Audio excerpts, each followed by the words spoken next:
the dawn of capitalism, when corporations as mighty as nations rule the seas and dominate the world's valuable trade routes.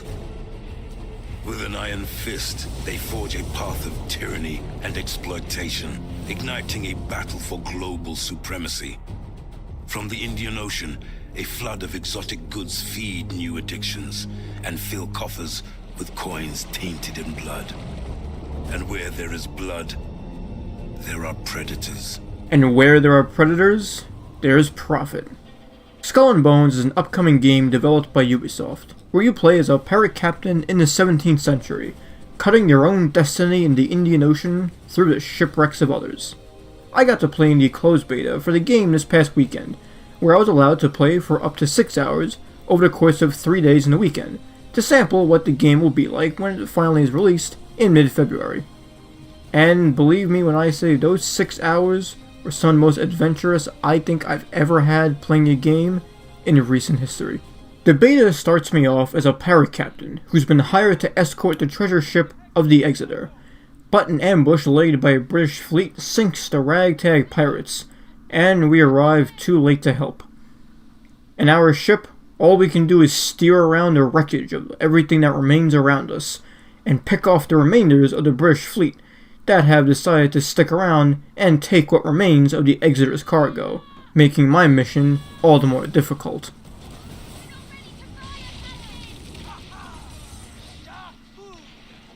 Some of the British smaller ships are no threat to a few cannon volleys from the large hulking pirate ship that I'm sailing around the seas. That is, until one of the British flagships comes over the waves and assists all the smaller ships that have so far failed to sink my own.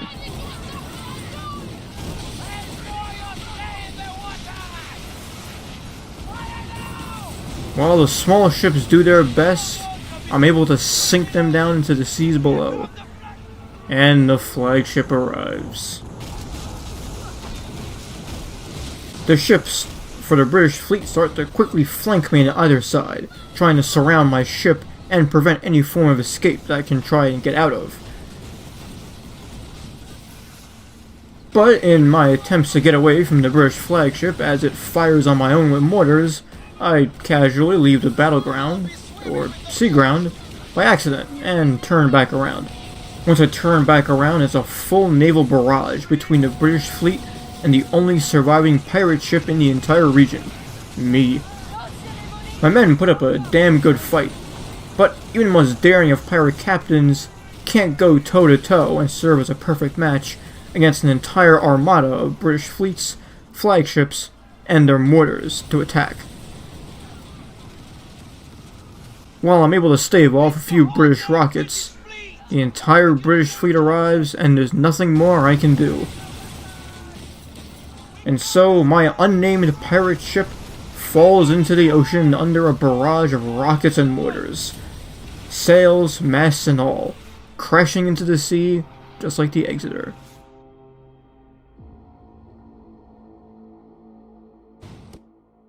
But luckily for us, my character has plot armor, and dressed in nothing but rags, survives the wreck by clinging to a half-sunken piece of wood, and a crab friend to wake me up. A quick character customization, once it becomes unlocked, sets me off in the beginning of my closed beta adventure, where, as fortune would have it, a small fishing ship suddenly appears on the waves of the crash wrecks, and its crew of 2 manage to find me among the wrecks of the Exeter and the other pirate ships who met a similar fate. Offering me a hand, they bring me on board their little shipwrecked boat themselves, and my adventure on this little fishing dhow begins. Once we get our bearings of everything around us, we set the sails high, all one of them, and locate a nearby island. We dock on the island to get our bearings and run into the Exeter's cargo master who managed to survive the shipwreck, alongside a load of other pirates who washed ashore drunk and with a small campfire to try to help them out. The cargo master tasks us with recovering some of the remains of the Exeter's sunken cargo in exchange for information on how to return to Captain Skurlock, the original pirate who hired us to escort the Exeter, and finding our way to the pirate haven of St. Anne. Taking stock of our own ship's cargo, we can see that we have nothing more than a pile of rotted wooden planks and some rusted metal. So, scoring some of that sunken cargo that managed to survive the Exeter cargo wreck will make our ship all the more worth it. With our map handy in the direction of that cargo, we set sail. But the waters of the Indian Ocean are shark-infested, and so we quickly snatch up the rum and guns that survived from the wrecks from the Exeter and get to work hunting the sharks that are looking to sink our dhow. Hopefully not, friend. With a few well-placed javelin strikes, we managed to take out a shark that was trying to attack our back.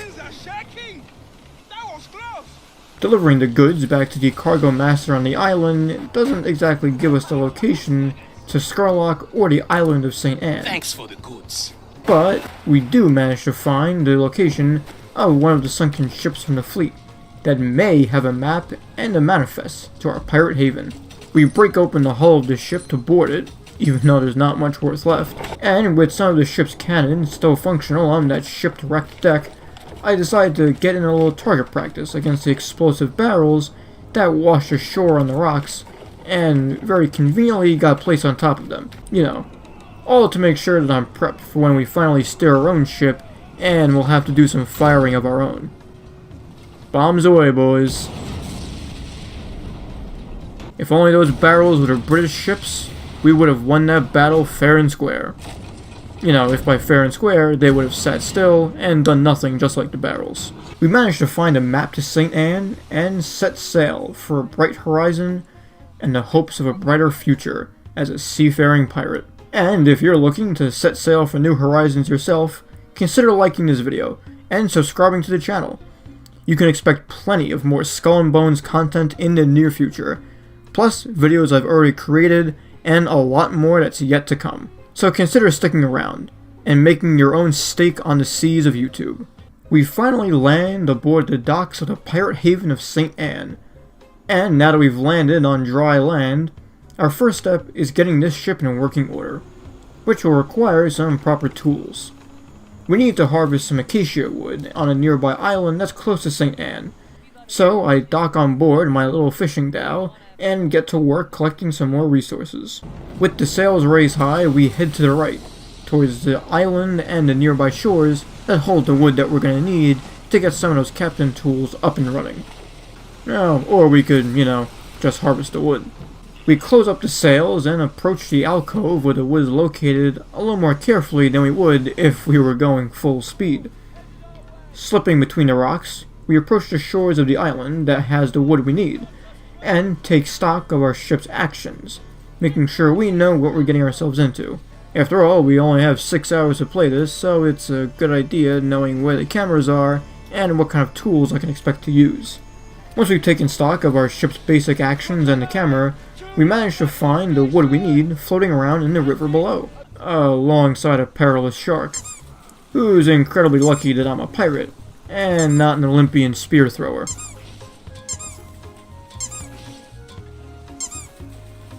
Yeah, it's alright.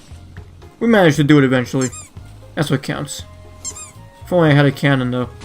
Well, another croc appears from the depths of the river as if we're in Florida. But this time, my aim gets better.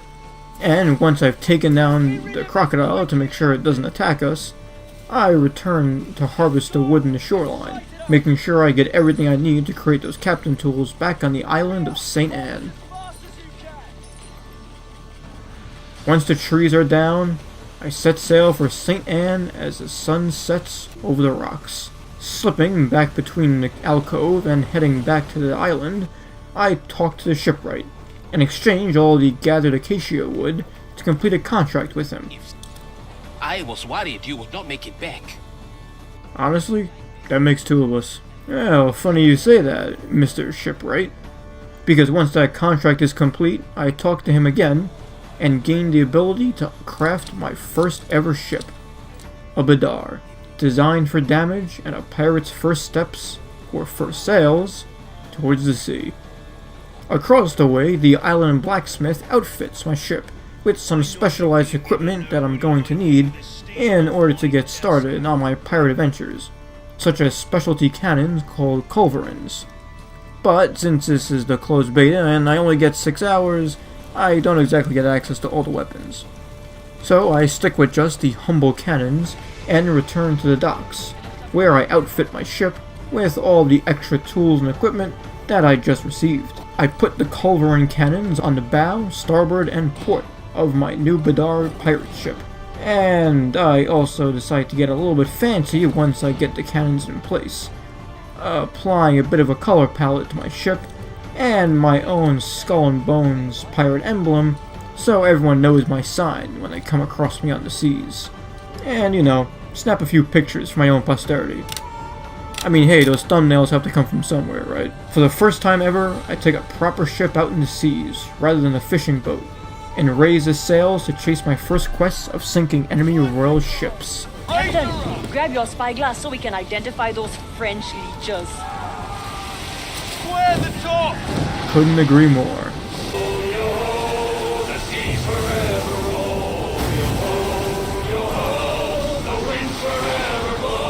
It looks like a pack of ships! The first ships we spot belong to the local indigenous faction, being the clan of Farah.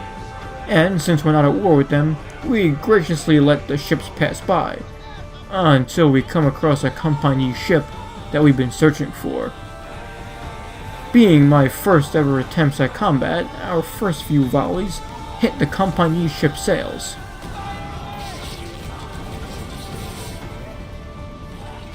But the damage done to the sails don't do a whole lot, and so I go ahead and aim a little bit lower, and turn my own ship around to begin striking the enemy compagnie ship directly in its hull, dealing some serious damage once I slowly start to get used to the actual ship combat of the game. But hey, it's my first ever combat, so I think I can be excused for mucking it up a little bit. We're ready to shoot, Captain! Once my forward-facing cannons start hitting some real devious damage on the compagnie ship, the ship is low and weak enough that I can make attempts to board it. But since this is my first time trying to board a ship, I grossly underestimate just how close I need to be in order for it to work.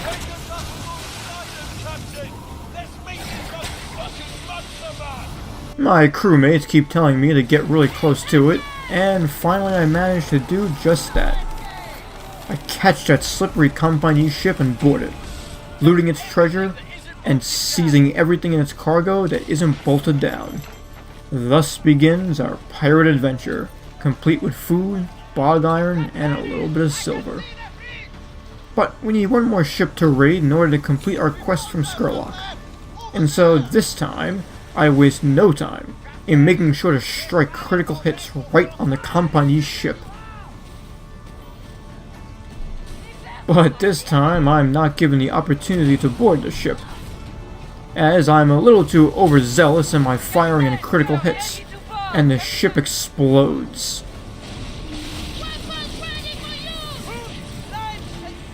Once the ship explodes in a fiery glory and spills its cargo all across the sea, I manage to loot it. But another compagnie ship spots my piracy in the distance and doesn't take too kindly to it. So rather than having the ship feel left out from the action, I include it. And with a few well-placed strikes and a few more critical hits right to the ship's port side, I make sure that I strike that one down too. And making sure I really finish the job, hit it with a ram right directly to its front. Another ship blows, and just like that, my loot's gathered, the compagnie ships are down, and my contract is complete. With everything gathered and squared away, I turn tail and head back to the pirate haven of St. Anne to drop off my well-earned cargo, as proof of my first contract as a pirate, and proof that I sunk the first 2 ships that I will on my adventure as a pirate. God, I love this game.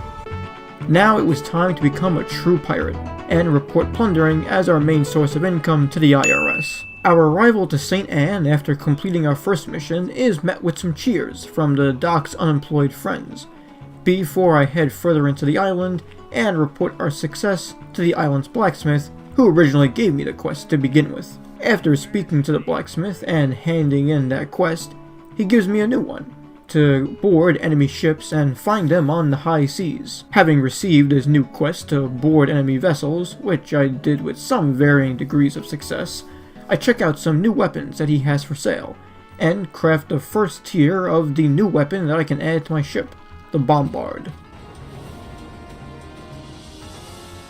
So, with a shiny new weapon, I head back to my ship that's located in the harbor, and get my loadout ready for getting back into the sea and completing another quest. The docks on St. Anne Island may indeed be peaceful with some friendly pirates, but once I get my loadout ready and get ready to head out onto the seas, we can see that the storm clouds and strikes of lightning in the distance aren't as friendly or peaceful, and don't exactly bode well for our upcoming mission.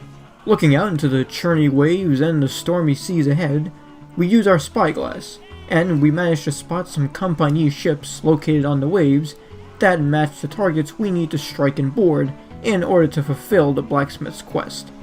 And so, after we successfully spot and mark one of the compagnie ships, we close the distance and make sure we get within firing range, setting sail for the stormy seas. The first couple of volleys aren't exactly spectacular, but after I get off a few more shots to the bow when turning my ship around, we manage to weaken the enemy hull, and to the point of being able to board them. But our crew vastly underestimates just how short our boarding hooks are and miss our first attempt.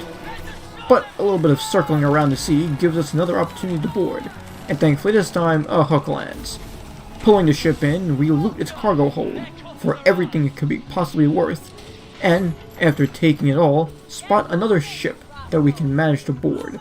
This time, our opening shots on this company ship, once we get the sails actually going, manage to deal some serious damage to the enemy's hull, and before we know it, after a few more well-placed shots along the bow, we're able to board this one very quickly. As opposed to the last time, when we attacked the first ship, this time, all of our hooks actually managed to land on the enemy ship.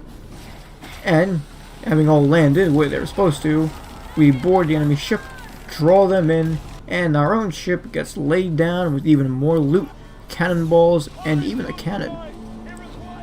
But I've neglected to repair my ship during all the combat, and the flashing red health bar on the bottom left doesn't look good for our chances of survival.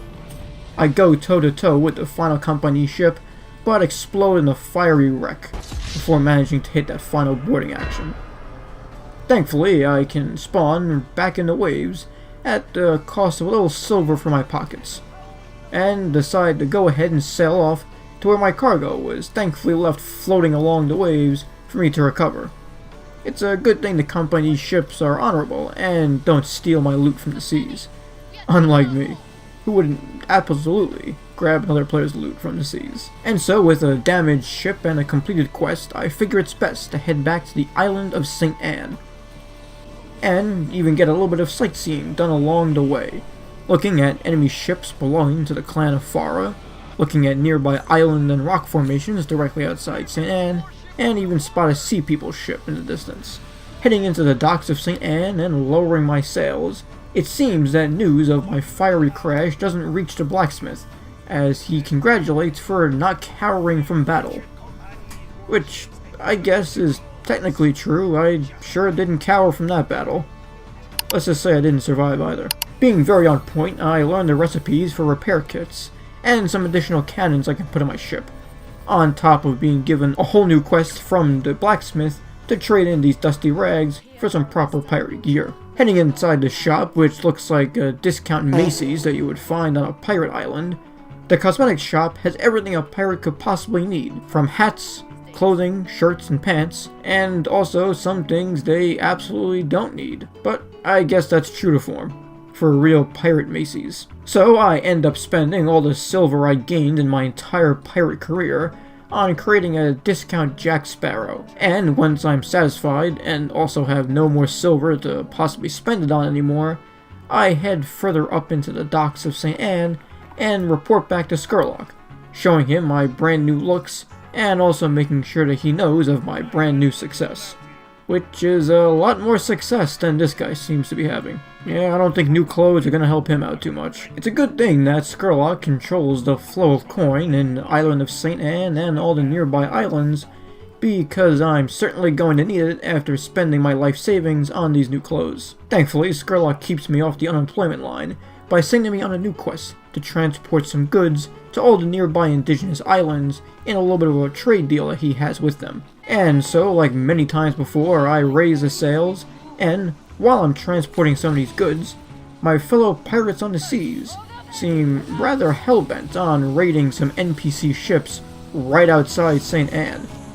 A couple of the shots almost hit me, but I slip away just in time to avoid this massive battle that I avoid completely. Since it's not my fight, I decide to stay out of it and stay the course, delivering the necessary goods to the outposts, which in this case requires the destruction of a hostile NPC ship raiding the exact outpost that I need to interact with, because of course the game would do this.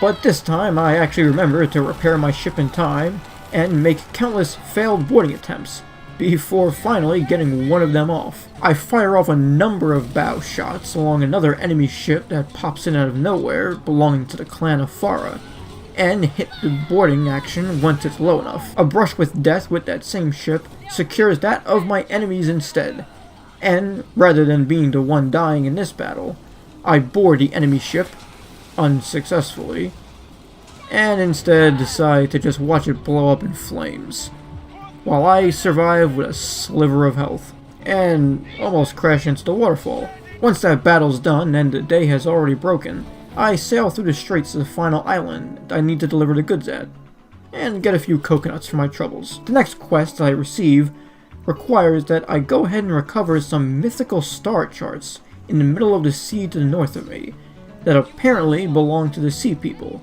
but at some point in the battle they lost them in the wreckage. Setting sail in the last known location of the maps belonging in an entire circle radius sends me to those very same piles of shipwreck, which I give a little love tap towards one of them, and fire off another to secure that one. But the main issue with this quest is that the maps are spread throughout the wreckages at random, and so while I play hide and seek with the maps, my enemies decide to fight each other in the distance along the sea waves, and unfortunately seem to drag me into the conflict, even though I have nothing to do with it.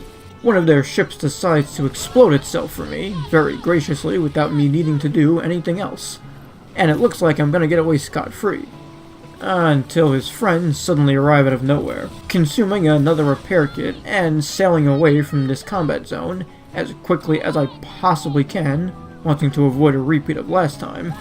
Make sure that my ship survives to see another day. The bracing action helps a little bit, but I mainly just run for my life. And speaking of, if you're looking to sail for safe harbor just like I was, consider liking this video and subscribing. New videos come out on a weekly basis, alongside the occasional shorts I get put out every now and again. Not to mention the fact that I cover all sorts of games on this channel, but especially Skull and Bones, given my newfound love for it. So stick around, subscribe, and like. I always appreciate it. Back in the safety of St. Anne, some textures pop back into existence, and I return to Skurlock to make sure that he knows of my exploits of the sea, proof that I've successfully learned how to use a repair kit. For the first time ever after I'm done speaking with Skurlock and receiving the quest, I drop off some of my cargo into the pirate's warehouse, which I'm sure my crew appreciates, given that during this entire closed beta, they've done nothing but complain about the ship being waylaid by all this loot. I then find a pirate's letter detailing his brand new life in the pirates, and get to work customizing my ship, so that it looks a little more spiffy on the seas, and it will strike fear into my enemies, and maybe a little bit of friendliness towards my fellow pirates as they watch me sail outside of St. Anne. Once I'm done playing Ship Barbie with my own little ship itself, I set sail for that earlier outpost that I had to originally deliver some of that cargo towards. But while I'm sailing the shores and watching flamingos walk by, or should I say fly by, I notice that a fellow pirate runs out of his luck and falls prey to the enemy fire ships that I almost did myself just a few moments prior. Unlike him, I count my lucky sails and sail right past to my intended quest that's on an undiscovered island. With the island being called Sacred Tree, I find a letter attached to a pole that's really sparkly for some reason, and find out that this island was supposedly made for peace between the different warring factions of the Sea People and the clan of Farah that we occasionally see fighting one another on the waves. Going further up into this sacred, peaceful island, I discover a merchant who's selling some goods that I hope to buy here, and then return to maybe St. Anne or another island to profit on elsewhere. Just like a true pirate, I go through even deeper water and lakes, and discover what in this game is called a pirate's bonfire. Setting it ablaze gives my crew a stamina boost for the next 20 minutes while I'm sailing, which should help in combination with the brand new furniture I'm able to equip onto my ship that I found earlier, making my cannons deal more damage against enemy vessels. Which is certainly a benefit I'm going to need the more quests I take for Skurlock, as I highly doubt he'll be engaging in peaceful trade transactions on these waters. A quick refit of my ship later, and I set sail from this sacred island and head further back towards St. Anne, crossing the same straits as earlier and passing that same settlement. Except this time, unlike last time, there's another unlucky and friendly pirate who is engaging in a little bit of combat action near the outpost. Meanwhile, the outpost itself is casually flaming. I look away for 2 minutes and everyone's flaming.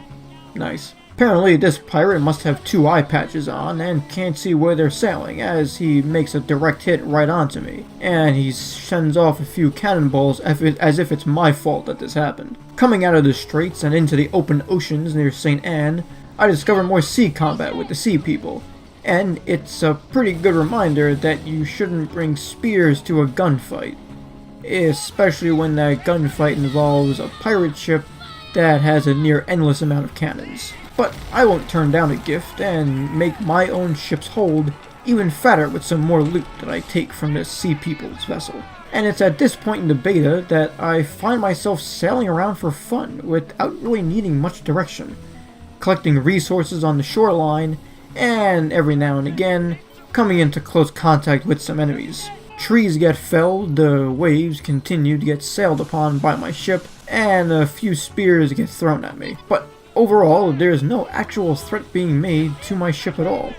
And my expert sailing, despite the fact that a little bit of seawater may be coming aboard, makes sure I avoid any actual conflict with the NPC enemy ships. And narrowly avoiding combat with other ships, head to the mailbox where I pick up a personalized letter sent just for me for leveling up from a Son of Liberty, which ironically gives me even more customization options for my ship after I just spent all that time working on it. And speaking of customization, what better way to spend my final couple hours in the closed beta than by returning to our own little pirate mall and seeing what clothes are for sale this time around. But unlike our first episode of Skull and Bones, I don't spend my entire life savings on clothes, and I actually saved my silver this time. My clothes are good enough anyway, I don't need any new ones. After I exit the pirate mall and upset everyone by not buying anything, I go ahead and return to Skurlock, where I go ahead and get some more missions to earn even more silver, really adding up my count. And I'm glad Skurlock approves of my ship. This time around, Skurlock has me borrowing some goods off French company ships that are sailing around St. Anne and the East Indies in general. Meanwhile, the bounty board outside Skurlock's office is handing out some cash for kills, offering some serious silver and a little bit of infamy and loot in exchange for sinking some enemy ships. So I go ahead and take the hunter-hunted contracts, and once I reach the docks, I speak to my first mate, where she tells me how much Skurlock likes to give us missions. I set sail and board my ship, going off into the direction of some French trade lines, where I can find the ale that I'm looking for, and which they hopefully generously give me, but I imagine there'll be a fight. With a whistle, my crew starts singing as we sail away, but along the way, a world event spawns to the east. A convoy of French merchant ships is making their way to the colonies in the East Indies, offloading various goods and luxuries that came from the homeland. And while the soldiers of the French elite colonies might use these supplies, so could I as a well-to-do pirate. Even though it's not connected to my current quest, no honest pirate would turn down the opportunity to score a little extra loot in the high waves. And so the journey to the French convoy takes us through some especially rough waves and choppy seas, with the wind soaring in our ears. A half-damaged French ship makes itself known to us, and I begin firing away on my ship's sides to hopefully board it and get some extra treasure while on my way to the fleet. But my shots don't do too much given how over-leveled the French ship is compared to my own, and especially compared to the massive difference in armaments. Plus, I'm not the best at actually hitting my targets properly when there are seas coming. Out of nowhere, a rogue wave appears, and with no opportunity to turn in time, my crew braces for impact, but instead we explode in a fiery blaze. I'm forced to respawn at the cost of some silver, and decide to turn tail and run away from these French ships as quickly as I can. The little bit of extra loot isn't really worth it anymore, considering how my ship is already damaged. With my sails all raised at once, we head in the opposite direction, and find a safe haven on a nearby island where we can get away from the French ships once and for all. We head in the direction of the Moan Creek, and once on the peaceful shores of the island,